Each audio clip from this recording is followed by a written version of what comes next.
as you all know.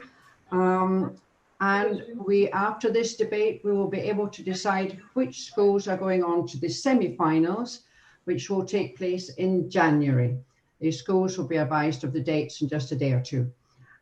We have today the French Lycée and Agora, and the motion is COVID-19 will change our vision of the world. COVID-19 will change our vision of the world. Certainly a subject that's been greatly discussed. The French Lycée have opted to go first for the motion and Agora against the motion. Julie, as in the other debates, will be your timekeeper and your controller. These judges for today will be Graham Whitmore as spokesperson, Alison Tong and Izzy Newman, all of whom many of you will know already. Saskia, thanks for being there for representing Rotary in the Agora. And Felicity and Kathy, thanks for being there in the French Lycée along with Louisa. So without further ado, can I hand you over please to Julie. Good morning, everyone. Okay, so can we have Nico, please, for French Lycée as the first speaker?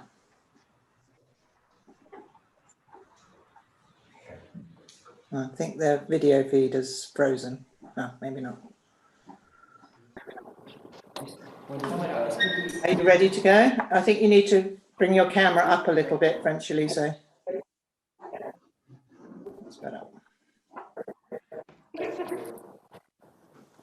Are you ready to go? You see me? Here we are. Yes. Okay.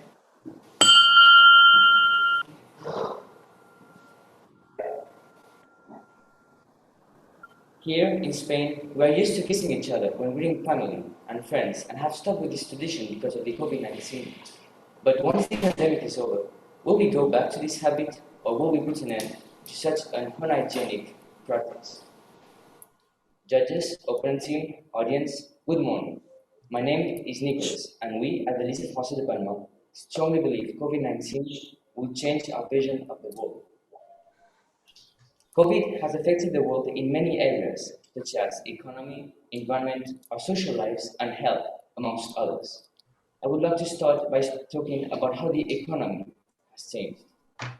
Because of lockdown, thousands, if not millions of people have lost their jobs, thus having less money, and consequently wasting less money on useless objects, such as buying the brand new iPhone every time a new one is on the market, and throwing away the one they had before that in fact probably still work just fine. Another subject I would like to talk about is health. Because of the COVID-19 pandemic, our hygiene habits have changed a lot. For example, people tend now to wash their hands more often and are being more cautious with touching other individuals' objects.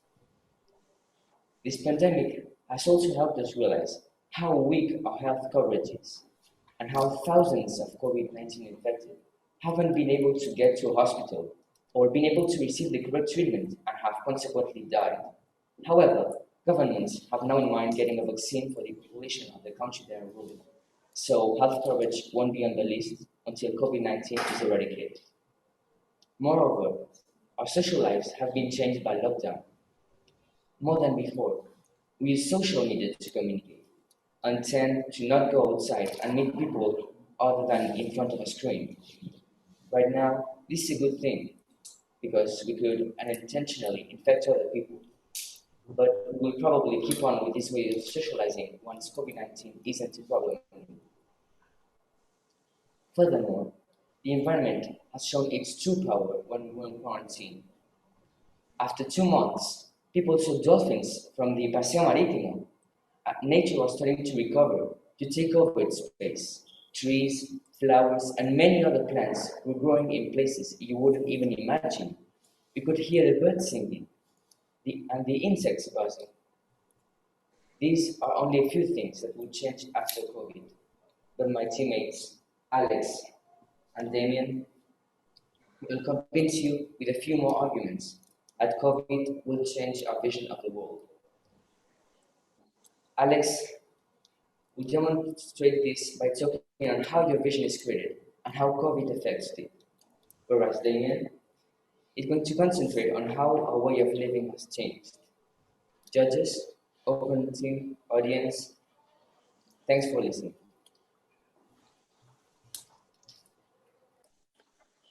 Thank you.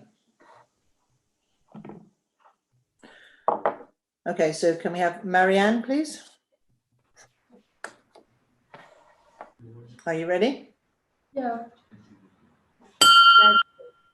I would like to thank, on behalf of my team, Rotary, for this amazing opportunity that's given to us today. Now I'm going to start with my intro.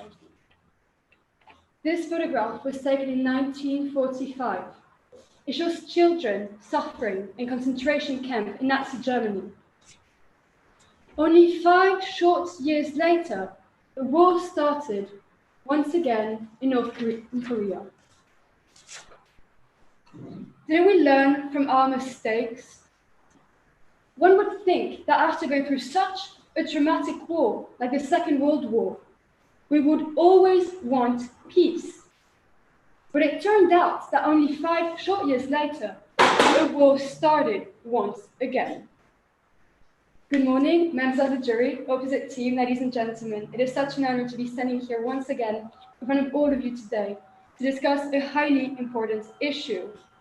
Will COVID-19 change our vision of the world?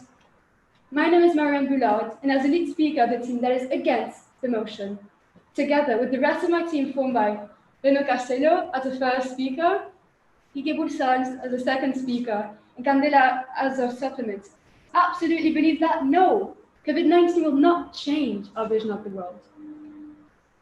But before we begin, I think it is essential to clarify some key terms up, such as change. Change, according to the dictionary, is to make the form, nature, or content different from what it is, or from what it would have been if left alone. A vision is an idea or mental image of something. So our vision of the world would be, how do we picture our world? To defend our position, we will be based on 2 solid arguments. Our first argument focuses on the fact that we, as a society, went through so many so-called life-changing events that were way more traumatic than COVID-19. Let's take a look at them. We have the sinking of the Titanic in 1912. We have the First World War that killed about 20 million of people. We have the Spanish flu that in only a year killed 50 million of people. And to finish with, we have the Second World War that killed about... Have a point of interest? Of course, please. You can't do that. Sorry. Yeah, I just wanted to say that you're talking about specific events, and I just want you to remember that COVID is a worldwide pandemic, not just, a national pandemic. Sorry, the Second World War was a global conflict because we had des alliances. Let's say, for example, the France with the United States. Thank you very much. A second argument focuses on the fact that our behavior towards this virus never changed in the first place. Let's take a look at the protest that was made in Washington, D.C. 2,000 of Americans were protesting, saying that the stay-at-home regulations were too extreme and that it was going to cause long-term damage to the economy. My question is, to what extent do we put money before human lives? Have we forgotten that this virus could kill you and your loved ones at any moment? This argument will be supported with evidence by our second speaker, Ike Boursals. Thank you very much for your attention. And I would just like to conclude by saying that I think it is safe to say that we will more than prove that COVID-19 has not changed our vision of the world. Thank you very much. Thank you. No. Can we have Alex to the podium, please?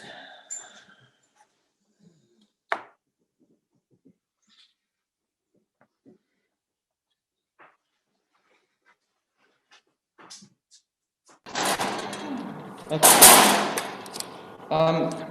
Don't worry, there's no rush. Can you hear me? Yes? Yeah, are you ready? Yes. Good morning. So, just as Louis said, I am going to be focusing on what our vision actually means, so they can then understand. Nicolas said, I'm going to be focusing what it means, so that you can then understand why a contextual and direct factor, such as this one-year-lasting worldwide pandemic, can alter it. So, according to Cambridge's dictionary, a vision is, as the opponent team mentioned, an idea or mental image of something. It is an abstract concept, and it represents the way you see the things that surround you. So now it would make sense for me to explain to you how it is actually created. And so that's what I am going to be doing. You and I create our vision in the same way. As we grow up, there are certain values, principles that are attributed to us, and that, linked to what we go through in our lives, our experiences, is what will determine our vision. It is something that is in constant evolution and gradually changes. All of us built our vision in the same way, but here's the thing: your origins, political, social, or economical situation will make a difference in that process. Now, there are many studies that show that when subject to an unstable or radical situation, in the sense that it is not exactly similar to what you would consider to be as normal, a person's vision might be compromised or challenged. And just to make this clear, COVID-19 isn't exactly a normal situation. As we mentioned before, your vision is linked to your experiences. So naturally, a challenging situation, again, COVID-19, will surely leave a mark. The magnitude of said mark varies to one person to another, but the impact is certain. In other words, it will change you. Now, think about future generations. There are kids that associate normality with what is currently happening, especially the young ones, because they haven't met the other type of normality. Wearing a mask and not being able to touch someone is something, again, children are likely to be Can I pause you, please? We're losing your worry, hello. We're losing your. It's echoing. I don't know why. Has someone turned on a mic? Yes. Can you speak again? Say hello. Where are you? We just can't hear you. So usually, yes. You can't hear me. Oh, that's better now. Okay, I'm going to restart the clock. No, we're done. Start again. No, we're not. Wait, can you hear me? Yes, I can now. But your whole video now has frozen.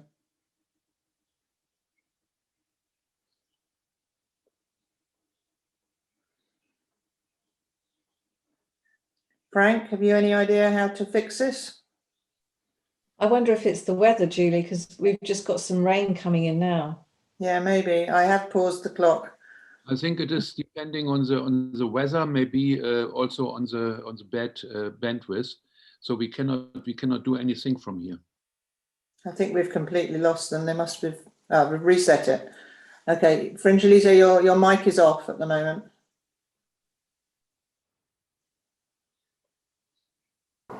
Hey, can you hear me? I have. I paused the clock, so you can continue from where you were. Okay. No. So, yeah, sorry. Can I start? Yeah. Oh, yeah. Okay. So, here's a little quote for you. Children are likely to be experiencing worry, anxiety, and fear. This can include the types of fear that are very similar to those experienced by adults, such as fear of dying, fear of their relatives dying, or a fear of what it means to receive medical treatment.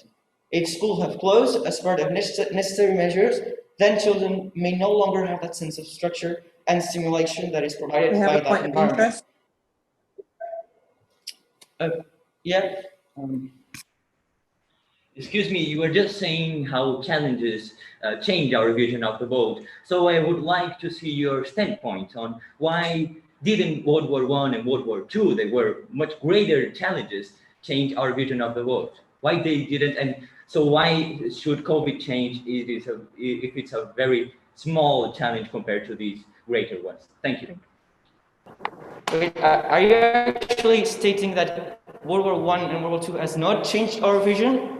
I think that the rest of the world, wouldn't agree with you, because what you're saying is that if World War II hasn't changed my vision, that means that I have, well, essentially the same vision as a man from 3,000 years ago, and I disagree with that.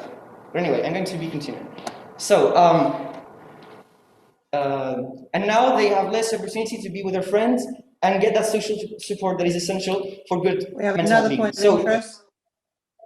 Okay, last one, go ahead. Sorry, I would just like to continue what Brenna was trying to explain to 15 you. seconds we have. What he was trying, my point is that it hasn't really changed our vision of the world, because still now, I can name you 6 conflicts right now, and we don't have world peace. So yes, it didn't.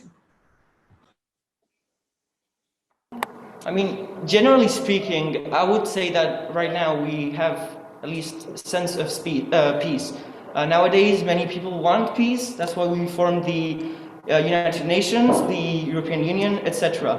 I mean, you can obviously talk about 3, not exactly 3, if just you're talking about dictatorships trying to declare wars and everything, but that's really specific. If you talk in a general way, because it's our vision, it's not some specific person vision. It's in general. Generally speaking, yes, World War I and World War II has changed our vision. I mean, it's absurd not to see that. I mean, it's like the greatest event in our history.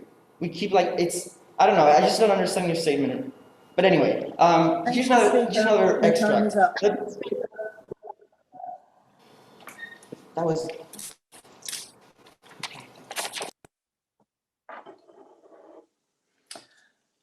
And can we have Breno, please?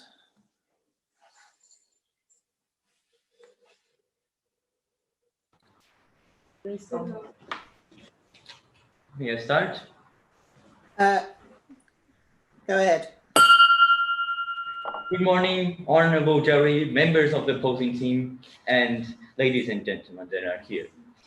I would like to start by lighting clear what my point of interest and the opposing team's response to my argument, and that yes, we're still having some very dangerous wars in the world. We just Syria war that's been killed more than 10 million people. So I'm afraid to say, I would like to say that World War I changed our vision of the world, but it didn't. And I will further expand that on my argument, if I may. Roughly 100 years ago, the first outbreak of the Spanish flu, influenza, took place. And as Marianne said, 1 year later, 50 million people died. Subsequently, the League of Nations assembled with its members to see what they could do to prevent another infectious disease from spreading. Nonetheless, nothing was actually done. Back then, it was realized that a substantial budget should be directed to prevent another disease. However, sadly, nothing was done. Moreover, in history, insane number of casualties due to World War I and World War II led to a reflection that we really need international peace. And notwithstanding that reflection, 5 years later, the Korean Civil War struck, and like that, 5 million people had died. Despite these events that should impact our vision of the world, that killed and damaged society in an unmanageable way, humankind doesn't seem to grasp any lesson from them. So I ask the opposing team, why should COVID-19 change our vision of the world if there is much greater? You have a point of interest? Yes, of course, go ahead. So up until now, you've talked very extensively about how World War I has not changed their vision. Nonetheless, why do you think organizations like the European Union have been created? It is exactly why you were wrong because you say that it has not changed our vision, yet these organizations, global organizations, have been created due to World War I. So I don't quite understand your arguments. Yeah, I'm sorry, but I may tell you that the wars before World War II was saying the League of Nations, and they didn't seem to help a lot during the wars. And as I said, there are still being wars now. Now, may I move to another argument because I left that very clear. What is more, COVID-19 is not showing us, excuse me, I will not respond to you right now. I'm sorry. COVID-19 is not teaching us that any epidemic could strike at any time. It has been our fault to not listen to the epidemiologists that have been shouting on our ears for ages. And please let me evidence that with an example. Months after the Ebola outbreak struck, countries realized that there was a need for much more investments in the prevention of infectious disease. Thus, the United Nations made a report to raise awareness of this unpreparedness. Every member of the United Nations thought it was very coherent to invest more. But where is all the support the UN has provided us with? Look, we talk a lot. We're really good at talking, and sometimes even better when it comes to writing reports. But what really matters is what gets done. And that's what would really change our vision of the world. Look, as my colleague Peter will further expand, moreover, I'm afraid to report that it's not only politicians that are not changing. We people in general are not changing. Let me make that clear. We now know that governments have no clue. No, it's 1 minute. Yeah, one more minute. We now know that governments have no clue of COVID-19 and how to deal with it. However, let me put an example. Spain just now requires that a PCR test is needed to enter the country. Just now, after an entire year of pandemic, that's an absurdity.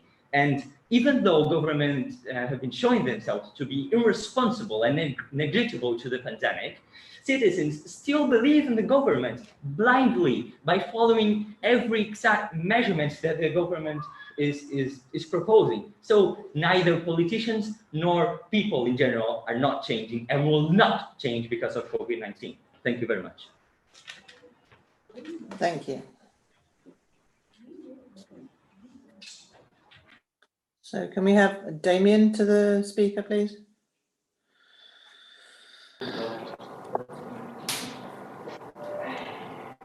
Are you ready? Yes. Good morning, ladies and gentlemen.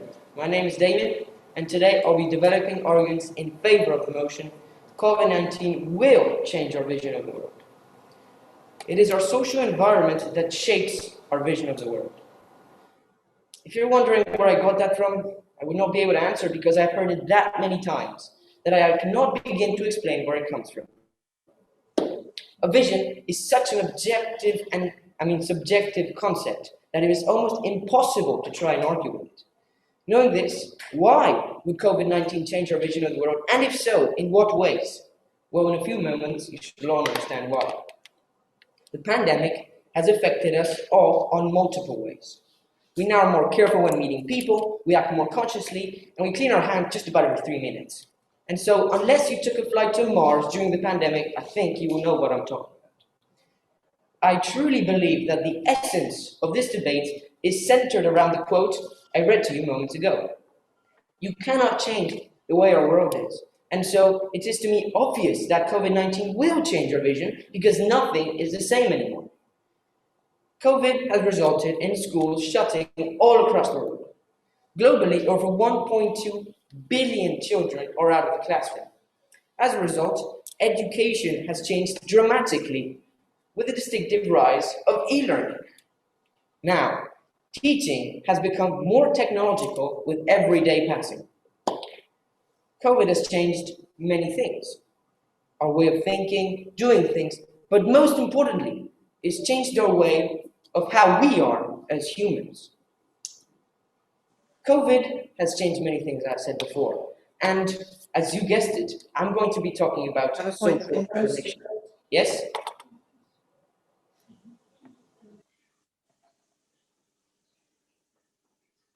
sorry, you're talking about all these behavioral changes, and my question is, wouldn't all these changes actually go back to normal once the pandemic is over? Thank you. Well, they might, but that doesn't take away the change that we are going to have to endure. Change is nature, and nature is change, and I'm sorry, we cannot change this yet. As I was saying, let me define a few things before I continue. Social relations define the relationship between human to human. Let me just say that again. The relationships. Sorry, I will not accept any more points. While many might think, the opposition included, that social relations do not have a big role in this debate, I am here to prove that they are undoubtedly wrong. Coronavirus has changed radically our vision.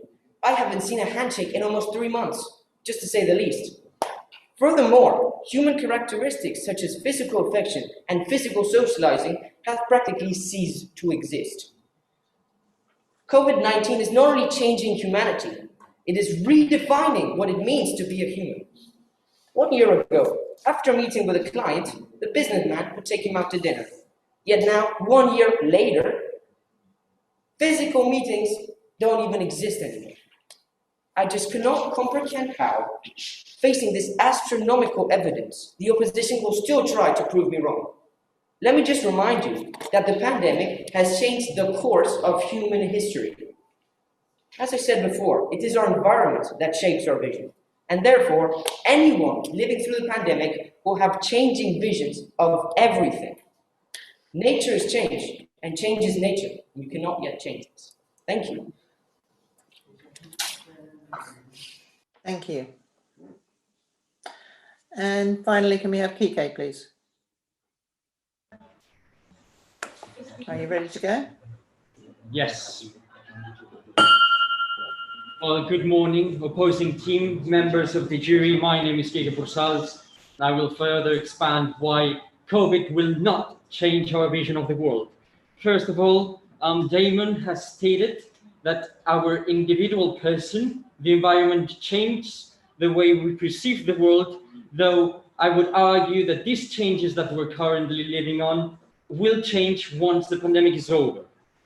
I would like to give an example of how limitations may change our behavior for a little time, but once these limitations are over, everything goes back to normal. A few days ago in Madrid, the lights for Christmas were lit up for the first time. And since there was no lockdown, people, a very huge crowd of people went down to the streets to see the new Christmas lights. This meaning that there would not be any security distance whatsoever, and that the possibility of actually getting infected was quite high. So perhaps limitations change the way we view the world for now, but once the COVID is over, these changes will go back to normal. And I would like to make a point. This debate is about how COVID-19 will change our vision of the world, though it will not change because it perhaps changes now. But once these limitations, regulations, once the pandemic is over, everything will go back to normal. Therefore, nothing will change. But to make my argument clear, first I would like to ask... Do you have a point of interest? Yes, I would like to answer your question. So I've noticed that your whole argumentation is based on the fact that COVID-19 will end. But what if it doesn't? And if so, your vision will sure have been changed because of the changes that your environment is facing. So why will it not change if the world around you is changing? I will now answer why will it not change with my argument, which I was about to explain. And for that, I would like you to ask a question. How is it possible that after several lockdowns, many deaths and infections, COVID-19 cases still break record figures to this day? Well, the answer to this question is fairly simple, because nothing has changed in the very first place. We would expect that after this pandemic, we would come together in unity for the sake of ourselves and the ones near us. Though in the 19th of April, more than 2,000 people, America saw itself divided by people who were denying the existence of a virus and people who claimed that these people were actually wrong. Not only that, another example, not as extreme though, is the example that I just recently gave on Madrid. Streets were crowded because of the Christmas lights, and the possibility of getting infected was quite high. Moreover, we would observe that it is a fair assumption to make that even though half of the population may be breaking rules or prioritizing their own selves over the rights of the other people, there is still another half of the population that that actually respect the measures and have changed their way of life due to the virus. Though I would like to make clear that this is not because these people are actually care about the overall being of the population. They do so because regulations, the government has actually put fines, very high fines that people want to avoid. Therefore, they are not doing it because they have changed the perception of their life. They are doing it because they are afraid of the government. In a crisis that is supposed to bring us together in unity for the aid, not only of ourselves, but the ones around us, we are still selfish. We were selfish before the pandemic and we're selfish now, and we will be selfish after the pandemic, and so we'll be short-sighted.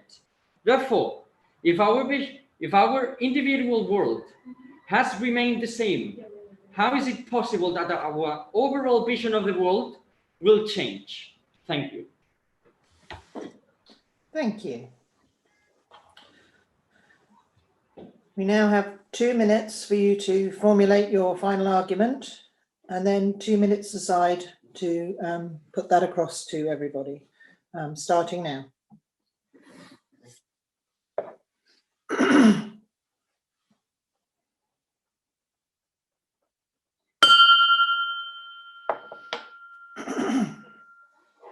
Okay, so can we have the speaker for Agora, please?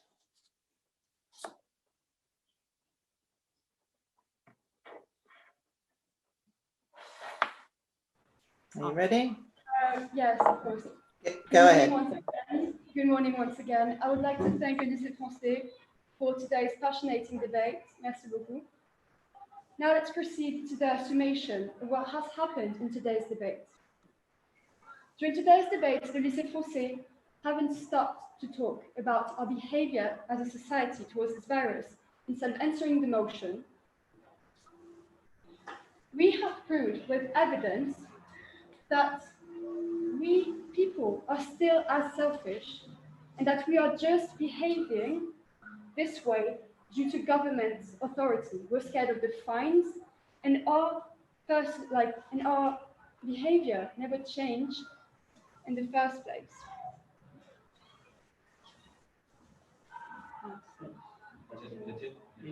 Thank you very much. Thank you. And finally, French Lycée.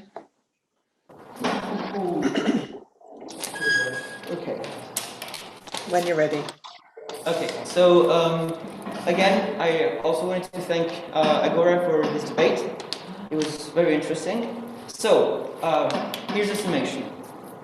The opponent team has mentioned World War I, World War II, conflicts, etc., but hasn't exactly tackled COVID-19 as the motion suggests. It has gone. It wasn't exactly specific. There was a lot of confusion, and according to your logic.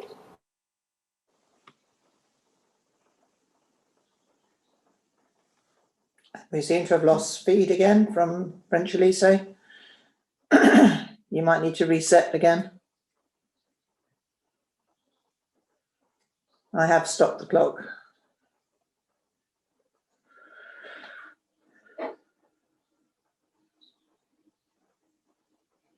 They must be having bad weather down there. Okay, you've still got a minute and 20. You still have a minute and 20. Go ahead. Where did you lose me? We can hear you. Well, okay, never mind. You said everything will go back to normal. What about the deceased, the families that have suffered, the people whose mental health has been disrupted, and the people that have lost their jobs? Here's a quote from the World Health Organization's website. The pandemic is increasing demand for mental health services. Bereavement, isolation, loss of income, and fear are triggering mental health conditions or exacerbating existing ones. Many people may be facing increased levels of alcohol and drug use, insomnia, anxiety.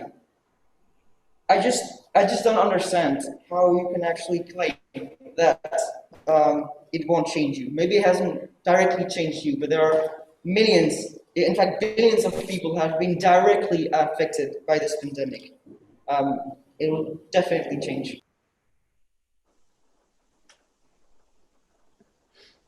Thank you. And now we hand over to the judges.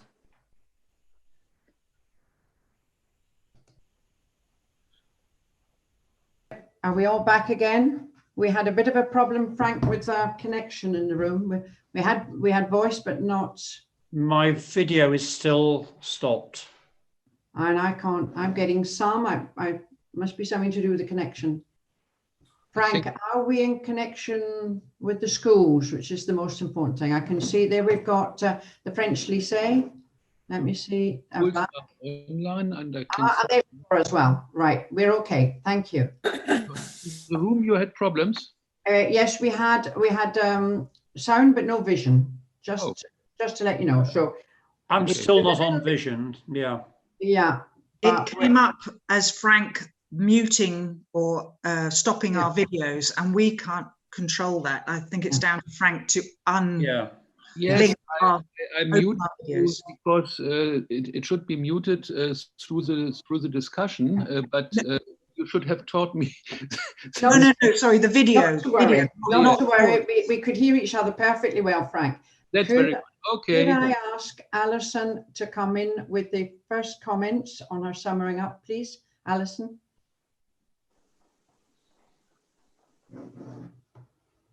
Hello, Alison. Yeah. Hi, Kate. Sorry, we still don't have video though. Is that okay?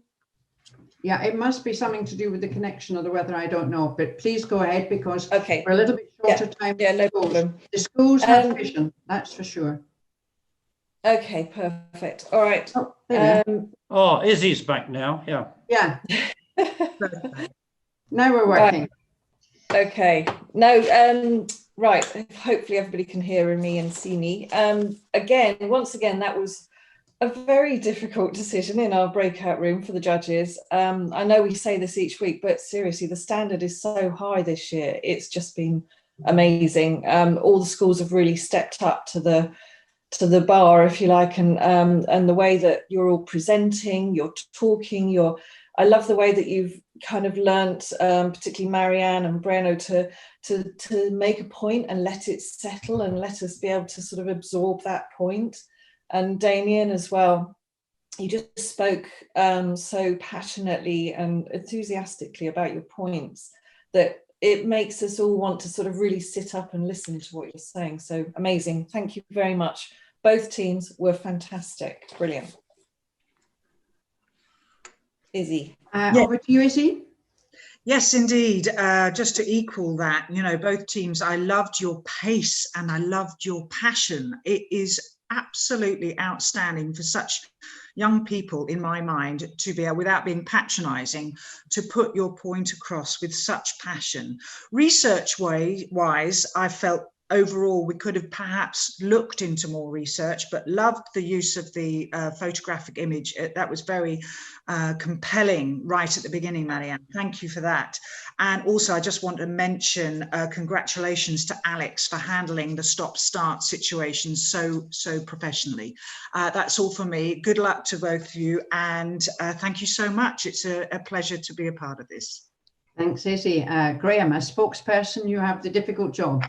The way of your summing up and then going on to the best debater first, please. Okay, fine. Well, first of all, teams, well done. You probably think that you're all under pressure doing what you're doing, but believe you me, we as judges are probably under greater pressure, or certainly we think we are, when we're trying to identify and give points and choose best debaters, because things are, as the ladies have said, really close. People come up with their own ideas that have worked very well, like PK's example of mentioning Madrid, for example, and the people getting together in Madrid and ignoring COVID rules. I think that's very relevant. I think we all liked Marianne's visuals that we thought were great, and visuals do indeed focus the mind. And something else I think is very relevant when you're making a debate like this is to use a subject like Kike's that is relevant to the minute, and make a point of saying, look what happened yesterday, or something like that, and people remember that, and it makes a good point. I also loved Damien's comment about the flight to Mars, saying anybody who'd been on flight to Mars is the only person who would have known about COVID changing the world. Those sorts of little picture images, if you like, but in words, work very well. You all did very well under the circumstances of occasional glitches on the technicalities and so on. But and our score sheets, as I think you've already guessed, came almost frighteningly close between the two teams, and we realized that it was quite difficult to get a lot of real specifics out of this this subject. It's not something where one can just reel out a lot of statistics, and in many cases it's painting the picture or physically showing a visual that helps very much. But after all that, we have to make our decision, and by a really narrow margin we have made our decision, and the decision is that the winner this week is the French lycée. So very well done, all of you there. And the winner of the individual choice, and I have to say, it was I won't say it was a toss-up, but metaphorically it was, because it was so close between Damien and Marianne, who we both felt were very good as individual debaters. But by the narrowest of margins, we gave Damien the winner of the individual debater.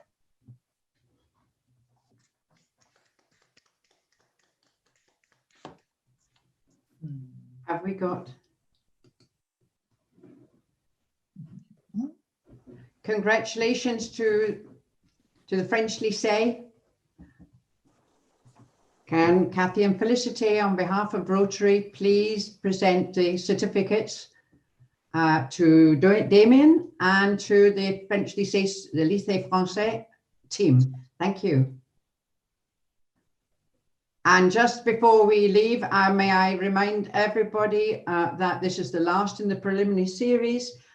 The semi-finals will be being informed by the Rotary Debates Committee in the next day or two to all the schools, and the next debates will be taking place the middle and second half of January, in agreement with the timetables of the schools taking part. So I wish everybody enjoyable fiestas as much as you can within the family and within the norms that the government are giving us, and we'll see each other all again in January. Congratulations to the French lycée, and I'm sorry that you won't be going on with this Agora, maybe next year. Thank you.